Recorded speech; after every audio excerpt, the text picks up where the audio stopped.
Pada saat datang, seperti yang kita tahu, Fatih ini gangguan pendengaran ya, Mbak, Iya. dengan memakai implan.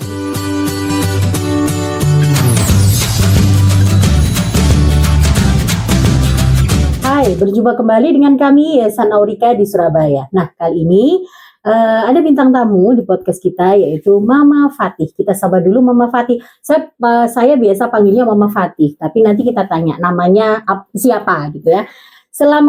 Halo Mama Fatih. Halo Bu Iva. Apa kabar? Alhamdulillah baik. Saya kan biasanya manggilnya Mama Fatih. Oh, iya. Namanya siapa, Ma? Nama panjang saya Elvana Novembrain. Tapi saya tetap manggil Mama Fatih aja ya. Boleh nggak apa-apa. Mama Fatih dan Mama Gava, karena di sini yang sekolah Fatih dan Gava. Gava, iya. Kalau Ma, kita ngobrol-ngobrol tentang perjalanannya Mama sampai ke Aurika dan bagaimana perkembangannya Fatih selama di sini ya, Ma, iya, ya. boleh Bu Iva. Nah, Mama ini dari mana, Ma? Saya ini berasal dari Banjarmasin, tapi aslinya asli Jawa, Ponorogo, karena dapat suami di sana, jadi Kesana. mengikutin suami begitu. Nah, kalau tahu Aurika sebenarnya dari lama ya, Ma, ya? Iya, dari lama, dari awal Fatih implan itu kemarin. Terus karena ya ada kendala, saya sering sakit karena kelelahan, itu pulang off saya ya, off itu off lama sekali itu Bu Iva, bertahun-tahun kan ya itu gitu. Terus akhirnya kembali ke sini gitu ya. Usia Fatih pada saat datang ke sini berapa, Mah? Pada saat usia 1,5 tahun sampai 2 tahun kemarin itu kan sempat 1 tahun ya Bu Iva di sini gitu. Terus datang ke sini lagi off, setelah itu datang ke sini usianya 7 tahunan ya, Ma, ya? Berapa ya kemarin? 6 tahun. Nah, sekarang ini pada saat datang, seperti yang kita tahu, Fatih ini gangguan pendengaran ya, Ma, ya, dengan memakai implan gitu ya.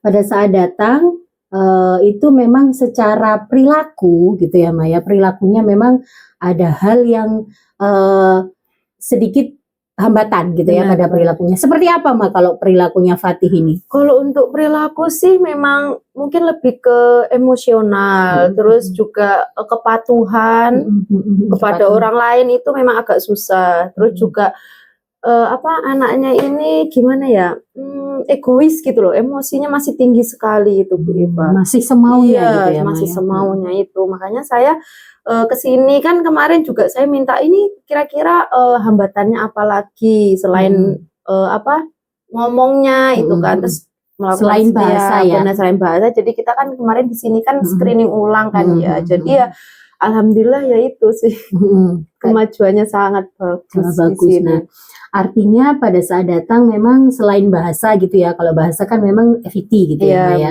Kita juga ada terapi FET, Mama FET, dan secara perilaku gitu ya dia memang hambatan. Tapi lebih ke apa, Ma? Maksudnya memang dia ada hambatan perilaku atau lebih ke pola asuhnya, Ma?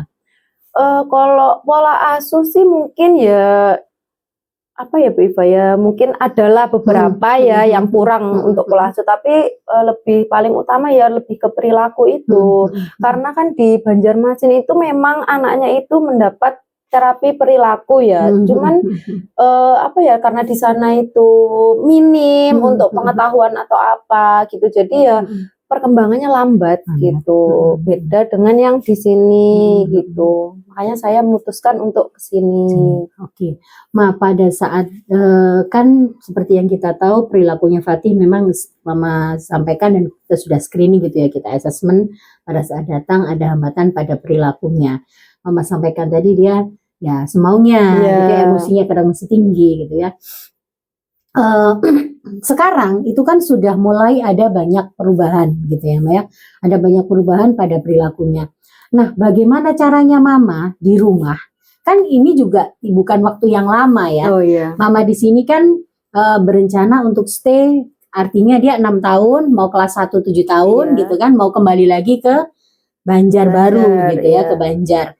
Nah, selama beberapa waktu ini dan waktunya juga tidak lama, apa saja yang Mama lakukan untuk merubah perilakunya Fatih ini, Ma? Kalau saya kan patokannya kan dari sini dulu ya, dari terapi dari Bu Iva dulu. Nah, itu patokannya dari Bu Iva, nanti Bu Iva kan mengarahkan, coba nanti di rumah gitu. Itu saya terapkan terus Bu Iva. Jadi dari yang awal masuk sini, terus Bu Iva bilang, ini perilakunya seperti ini, nanti di rumah itu saya terapkan terus. Jadi kita tuh harus selalu menerapkan ke anaknya ini kan. Jadi anaknya itu mengikuti, iya kan. Step-stepnya itu mengikuti. Makanya sampai sekarang anaknya tuh perkembangannya tuh lebih cepat. Jadi perilakunya itu mengikuti apa yang sudah kita treat ke anaknya gitu. Kalau contoh kecil gitu ya di rumah. Misalnya apa? Maksudnya, berarti kamu waktu contoh misalnya kalau untuk perilaku mungkin rutinitas yang dulu mungkin kurang begitu terkonsisten gitu ya. Sekarang apakah ketika di sini gitu ya, ketika memang sudah ada tahapan-tahapan yang harus Mama lalui untuk mengubah perilakunya, apakah rutinitasnya juga jadi konsisten waktu belajar atau waktu apa gitu, Ma? Iya, itu harus konsisten terus itu Bu Iva. Jadi contohnya tuh kalau kita suruh ya, kadang kan anaknya menolak. Nah, karena kita ibaratnya konsisten ngajarin anak, kita kalau disuruh harus seperti ini, apa yang kita lakukan kayak gitu. Jadi ya itu harus pelan-pelan, nggak yang langsung kita maksa anaknya ini loh gitu, enggak. Jadi kita harus konsisten pelan-pelan. Kalau orang tua bilang seperti ini atau adik ya, karena kan bertiga, adik bilang seperti ini, nah dia juga harus mau kayak gitu. Itu ya alhamdulillah sih anaknya sudah mulai menurut gitu. Mungkin ya ada beberapa yang masih belum seperti itu sih Bu Iva. Kalau misal contohnya apa, Ma? Misalnya kayak, kamu harus waktunya belajar ini. Oh iya itu. Tapi kalau Fatih ini kalau untuk belajar sih mau terus sih Bu Iva. Mungkin tidak ada masalah. Tidak ada masalah. Mungkin lebih ke ini aja kayak sharing gitu sih. Sharing. Terus kalau kita marah atau membentang anaknya itu kan kadang udah moodnya sudah berubah seperti itu.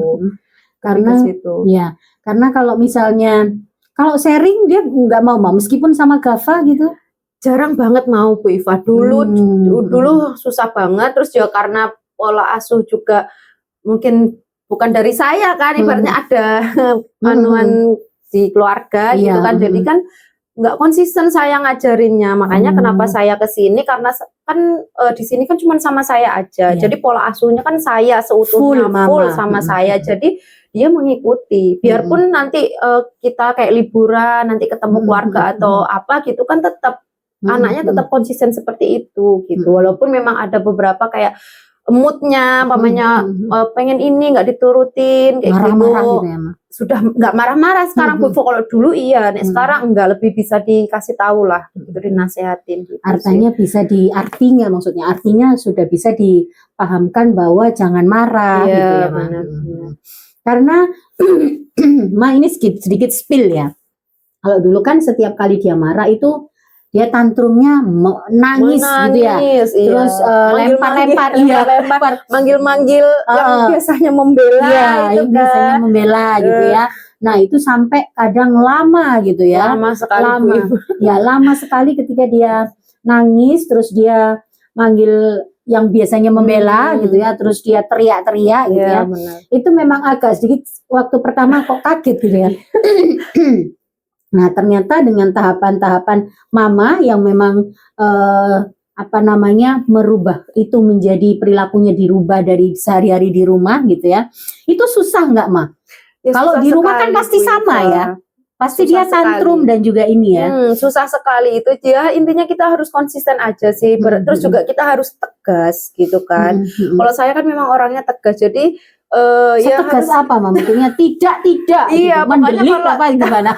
Kadang-kadang ya iya sih. Cuma kalau tegas tuh ya pastilah Bu Iva, karena kan saya kalau orangnya tegas, mamanya ini harus ya ini kayak gitu loh, nggak bisa yang nggak apa-apa deh, ibaratnya anaknya minta ini, nggak apa-apa sekali-sekali, saya nggak kayak gitu. Jadi sekarang ini anak-anak saya itu ya mau, ibaratnya ini nggak boleh. Jadi umpamanya saya nasihatin adiknya, itu Fatih itu bisa kadang nasihatin adiknya juga. Fatih, adik itu tidak boleh kayak gitu. gitu. Misal tidak boleh makan es krim. Iya, atau permen gitu kan. Hmm. Soalnya kan keseringan makan Yupi itu. Nah, itu Fatih bisa sekarang. Kayak ada Hmm. tidak boleh makan Yupi gitu. Nanti dia ngasih pilihan yang lain apa gitu, yogurt, apa-apa kayak gitu. Karena tahu, karena saya kan nggak boleh kayak gitu. Nggak bisa tolerir gitu Iya, ya. Mama bener. orangnya bukan yang bisa dinego, enggak Iya, ya enggak iya, gitu ya. Mau. iya. Terus juga karena Fatih saya konsisten seperti itu, jadi Fatih itu mengikuti kayak gitu Bu Iva sekarang. Jadi dia bisa negur adiknya itu gitu. Berarti satu kuncinya adalah konsisten ya, Ma? Harus itu Bu Iva. Kedua, disiplin. Bener. Disiplin dalam hal apapun ya, Ma. Apapun waktu, gitu. iya. Saya disiplin sekali Bu Iva. Umpamanya kayak bangun subuh itu kan kita sholat subuh sama-sama, habis itu mandi, makan, udah berangkat sekolah. Makanya saya kan kalau berangkat sekolah nggak sering telat kan.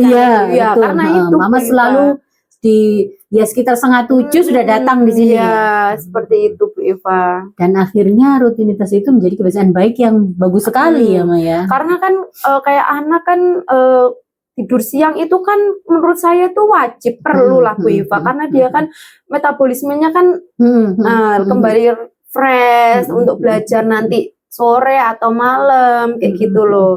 Terus juga kalau malam biarpun anaknya itu tidak ngantuk, itu saya paksa tidur kayak gitu. Tapi pasti tidur Bu Iva gitu sih. Artinya ya harus kita disiplin banget lah. Disiplin ya. Satu itu tadi. Makanan semua itu harus disiplin semua gitu.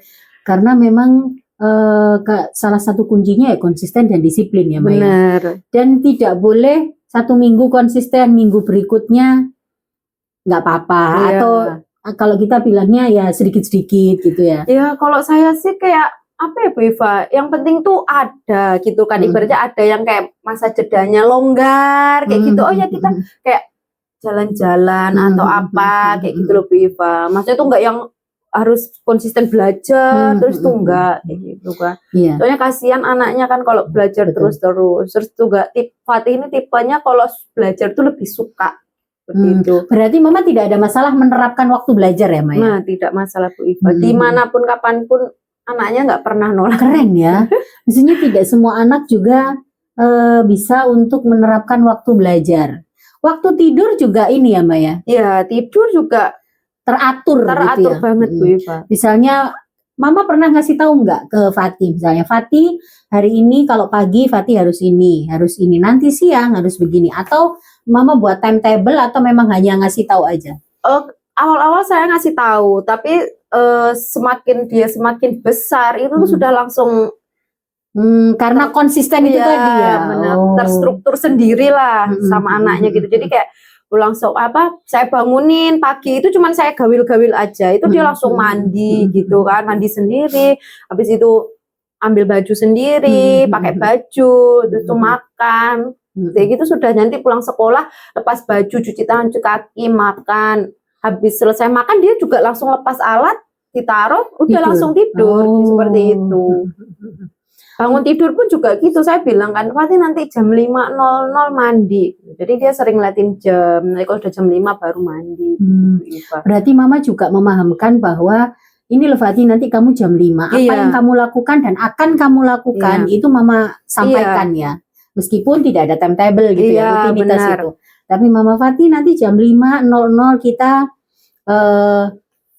mandi. Fatih jam 6 nanti kita setelah sholat maghrib belajar gitu ya. Itu Mama sampaikan sebelumnya? Iya, saya sampaikan ya, dari awal-awal dia mulai paham ibaratnya komunikasi 2 arah itu loh Bu Iva, itu saya sudah menerapkan itu gitu loh. Karena kan memang perlu kan komunikasi 2 arah. Jadi kan supaya ngajarin anaknya ini paham apa yang ibaratnya ini disuruh ini, nanti seperti ini kayak gitu kan, nanti dinasehatin ini, oh ini lo nasehat, oh ini lo perintah kayak gitu loh Bu Iva gitu ya. Alhamdulillah anaknya sudah mulai bagus sekali gitu. Berarti artinya ini ya Ma, timetable-nya Mama itu adalah informasi yang Mama sampaikan apa yang akan kamu lakukan berikutnya. Iya gitu ya. Benar. Meskipun tidak dalam bentuk ini ya apa namanya dalam bentuk gambar gitu ya. itu saya jarang sekali tuh Bu Iva. Karena Fatih sudah bisa berbahasa gitu benar. ya. Itu memang yang paling bagus kan seperti itu kan, ya kan. Jadi itu supaya anaknya tuh juga lebih paham gitu loh. Iya, karena Fatih sudah bisa berbahasa, dia juga paham jam. Jadi Mama tinggal bilang Ya, Fatih, benar. nanti jam 5 Fatih sekolah ya gitu. Mandi ya atau makan sore gitu ya. Tapi kalau untuk anak yang belum bisa berbahasa mungkin pakai gambar. Iya, gitu ya. benar-benar Bu Iva. Jadi kadang saya kalau lewat jam, umpamanya berangkat sekolah gitu kan, karena di rumah itu kan jamnya dipercepat kan. Nanti kalau jamnya sudah jam 7.00 tuh Fatih itu kadang bisa protes. Ini sekolah kayak gitu. Oh, jadi Mama triknya salah satunya adalah mempercepat jam. Iya. Oh, boleh memperlambat. Oh, memperlambat. Iya, jadi itu tuh kan jam di rumah itu kan lebih lambat lebih cepat 15 menit ya. Iya, lebih cepat 15 menit. Jadi kan jam 7 kan saya berangkat kan Bu Iva. Nah, sampai sini kan jam 7 kurang biasanya kan ya. Nah, itu. Jadi tapi Fatih melihatnya itu sudah terlambat. Iya, benar itu sudah dia udah Mimi ayo cepat Mimi sekolah jam 7.00 gitu. Nah, itu bisa jadi tips and trick ya. Berarti dengan jam memanipulasi jam kalau kita bilangnya. Benar. Dengan mempercepat jam itu, jadi anak-anak bisa oh iya ya sekarang sudah telat padahal di sekolah masih belum. Sehingga dia merasa oh ya sudah ya ayo ya gitu. Iya, pokoknya setiap karena dia paham sekali sama jam. Jadi kayak kita ngajarinya yuk pakai jam gitu kan. Terus kadang kalau kita mau naik pesawat atau apa kita kasih tahu karena kan setiap anak kan pasti pengen buru-buru cepet-cepet ke bandara atau pengen naik pesawat gitu kan Bu Iva. Jadi ya saya ngasih ke Fatih gitu loh, ngasih tahu Fatih kita ke bandara jam sekian, pesawatnya jam sekian gitu dia paham gitu. Jadi kalau kita ngasih taunya awal-awal jam 10, pesawat jam 10 terus kok jam 10 belum mana, nah itu Fatih itu bisa protes, Mimi ayo sudah jam 10 kayak gitu. Kalau ini kalau waktu tantrum gitu ya, waktu dia marah gitu kalau di rumah biasanya apa yang Mama lakukan? Itu dia tuh jarang sekarang. Kalau dulu ya saya diemkan. Oh, Mama berarti diam. Saya diemkan, habis itu baru saya kasih tahu sih Bu Iva. Diamkan itu berarti Mama tidak. Sampai dia marah. Cuman saya pasti kan namanya kadang kita capek atau apa kan pasti emosi juga kan Bu Iva. Ada kalanya kayak kita tuh kayak Fatih coba diam, tapi kan saya cari referensi anak ini kalau tantrum itu nggak bisa dikasih tahu. Anak normal aja ibaratnya lagi nangisnya, lagi marah-marahnya, tantrumnya kan kalau dikasih tahu kan dia nggak fokus sama yang apa kita omongkan. Jadi kita nunggu dia tenang dulu, baru kita kasih tahu. Itu mau Fatih itu. Berarti waktu saat tantrum, Mama diam sekarang. Nek dulu karena belum terlalu menguasai anak kayak gitu, saya ikutan marah. Mama ikut marah. Iya, sih tidak boleh Fatih bilang gitu kan tidak boleh seperti itu ini. Tapi ya saya pengalamannya banyak nih yang saya ambil pengalamannya banyak karena Fatih itu kan terapi bermacam-macam kan Bu Iva. Jadi saya pernah ya dinasihatin salah satu terapis, ibu kalau anaknya lagi tantrum nunggu sampai berhenti dulu, baru sampai berhenti dulu benar-benar berhenti baru ibu nasehatin seperti itu. Tapi kalau anak tantrum ibu tantrum juga ya sama aja percuma gitu. Ya, akhirnya yang akan terjadi bukan malah menasehati, tapi mungkin kita tanpa sadar mukul atau apa gitu ya Maya. Berarti itu juga tipsnya ya. Ketika anak tantrum atau marah-marah atau mukul-mukul atau teriak-teriak, berarti lebih baik kita diamkan dulu. Kita diamkan. Mama diamkan itu berarti nungguin? Nungguin aja Bu Iva, nungguin aja. Kita sibuk ngapain aja, pokoknya cuek kayak gitu dia tantrum. Nanti dia pasti stop sendiri, baru stop sendiri baru kita deketin. Kenapa? Bilang gitu kan, kita tanya kenapa, ada apa gitu. Terus baru kita nasihati, Fatih tidak boleh seperti itu gitu. Sekarang itu sudah ini ya, kalau dulu mungkin dia tantrum gitu ya, menangis-nangis gitu ya. Oh, nangis sekali Bu Iva. Iya, ini sedikit bocoran. Semua yang yang bela-bela semua itu disebut-sebut semua. Mulai dari siapa aja, yang dari luar Jawa, dari mana? Karena memang pada saat awal itu kita juga ini ya Mama ini gimana gitu kan. Itu Akhirnya, lama sekali ya Bu Iva. iya. Lama ya itu? Ya Bu Iva? lumayan 3 bulanan. 3 bulanan ya, 3 Bu bulan Iva? ya. Tapi kalau untuk mengubah perilaku itu cukup cepat. Iya sih. Nah, 2 bulan mulai kelihatan kan baru. Nah itu juga pada saat awal saya dan guru-guru yang lainnya kan gimana ya caranya? Karena kalau di sekolah itu kan mungkin karena dia melihat temennya ya. Iya. Di kelas gitu dia melihat temennya, oh temennya diam, dia bisa diam gitu kan. Diam, tapi ada juga dia tantrum. Nah itu kita bisa tegesin, atau mungkin karena dia takut karena kita orang lain gitu ya. Iya benar. Sehingga kita memberitahukan ke Mama ini kalau di sekolah ini marah-marah ini. Tapi ternyata waktu kita kasih tahu ke Mama, nanti dicoba ya Ma di rumah harus agak sedikit disiplin gitu. Dan Mama melakukannya dengan bagus sekali Iya, gitu ya. makanya saya kan biasanya kalau Fatih itu tantrum di sekolah, saya kan pasti nanya, Fatih Fatih gimana, Bu Iva? Saya tanya sama wali kelasnya juga seperti apa Fatih, kayak gitu kan. Maksudnya tuh kayak ada aduan gitu loh. Nah, itu biasanya saya jadi patokan untuk ngajarin Fatih di rumah. Jadi sesampainya di rumah saya tanya sama anaknya, Fatih tadi sama Bu Iva atau Miss Galuh kok bilangnya Fatih gini. Fatih itu tidak boleh. Itu sampai rumah sebenarnya anaknya nangis, bilang gitu kan. Nah, itu awal-awal itu anaknya nangis kayak gitu kan, nangis sambil meluk saya gitu kan. Terus iya Fatih tidak boleh, kita harus menjelaskan kalau di sekolah itu tidak boleh seperti itu gitu kan. Apa masalahnya apa tadi, sebabnya anaknya nangis nih apa gitu kan Bu Iva. Jadi saya nasihatin sampai rumah, tadi Bu Iva Miss Galuh cerita Fatih seperti ini. Terus di rumah ya saya kasih tahu kenapa Fatih seperti itu. Nah itu awal-awalnya nangis, saya tegur seperti itu, saya nasihatin seperti itu nangis. Terus lama-kelamaan lama-lama kelamaan responnya cuman minta maaf sama saya, cuman saya nasihatin. Pokoknya setiap pulang sekolah sama berangkat sekolah itu pasti saya nasihatin anaknya.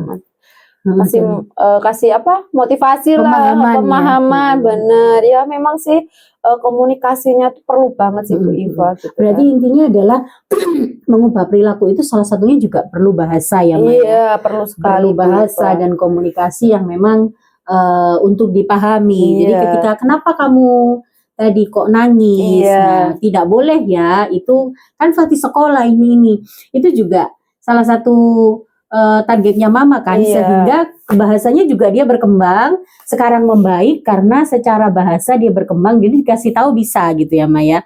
Di sekolah juga dia lebih bagus sekarang. Iya benar. Ya jadinya ya sekarang kan kalau ada yang ibaratnya kan kalau di sekolah kan harus seperti ini belajar. Nah kalau ada temennya atau adiknya yang pada saat belajar itu lari-lari itu tuh pasti Fatih kan negur gitu kan. Sekarang kan lebih adiknya. Sekarang kan lebih banyak negur, ini loh ini salah seperti itu loh. Fatih bisa negur ke temennya, ke adiknya seperti itu ya kan Bu Iva? Iya betul. lebih bisa jangan berdiri, tunggu Miss Galuh, benar. Nah, terus misalnya adiknya kayak belajar kayak terapi gitu kan, adiknya adik duduk, dia lebih bisa kasih tahu bagaimana apa yang baik, apa yang tidak boleh, begitu. Luar biasa ya Mak. Berarti tadi kuncinya adalah satu, konsisten, disiplin. Apalagi Mak tadi bolehlah memanipulasi boleh jam, mempercepat jam gitu ya. Terus yang pasti ya bahasa ya, memperkaya bahasanya sehingga dia lebih ini. Dan satu lagi triknya dari Mama Fatih tadi adalah ketika dia tantrum, usahakan ketika anak tantrum gitu ya atau marah, didiamkan dulu. Iya, gitu, jangan kita ikut tantrum juga. Itu karena di saat anak tantrum terus kita tantrum juga itu ya kadang kan jengkel ya Ma. Benar-benar. Cuman ya itu sih memang kuncinya kita harus menyampingkan ego kita lah gitu loh Bu Iva. Ya harus banyak-banyak sabar lah untuk anak-anak kita yang seperti ini kondisinya kan Bu Iva. Iya, karena Fatih ini secara perilaku banyak perubahannya.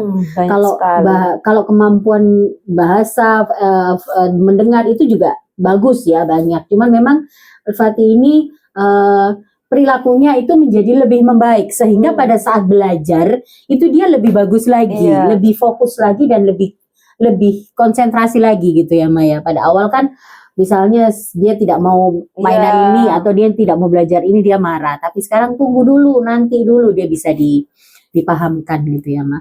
Wah, luar biasa triknya dari Mama Fatih. Luar biasa, Ma. Ya, kita sebagai orang tua kan yang memang harus kerja kreatif mungkin sih Bu Iya. Iva. Ibaratnya untuk ngajarin anak ini caranya tuh banyak, tinggal kitanya aja gimana supaya anak kita ini apa ya, memenuhi lah syarat yang apa yang kita mau. Cuman kan kita ya tidak memaksa untuk anak ini seperti ini ya, kita jalanilah mengalir kayak gitu. Tapi yang penting jangan sampai kendor, itu aja sih Bu Iva. Nah, Mas, silakan sampaikan, Mas, sebelum kita akhiri. Sampaikan ke orang tua yang memang putra-putrinya ada hambatan pada perilaku. Apa saja yang harus dilakukan, Mas? Silakan.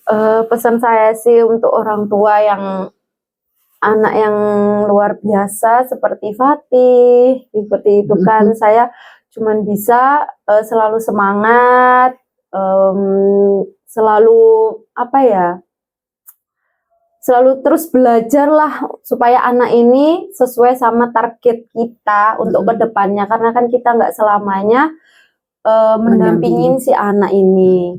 Ya tetap semangat aja seperti itu. Dan konsisten. Iya benar, harus konsisten, harus disiplin, seperti itulah. Soalnya dari siapa lagi kalau bukan dari kita orang tuanya. Seperti itu. Mau kita tega, nggak tega, kalau nggak tega terus bagaimana gitu ya. Kalau kita bilang ya sudahlah, akhirnya perilakunya juga tidak akan berubah ya, Ma. Mama juga gitu kan awalnya ya. Iya benar. Akhirnya ya pokoknya ya sama-sama belajar lah seperti ya Ibu Eva ya. Jadi ya saya juga dari nol ngajarin Fatih, saya juga cari ilmu lah untuk gimana supaya anak ini bisa kemampuannya itu sesuai sama usianya seperti itu. Cuman ya jangan terlalu memaksa.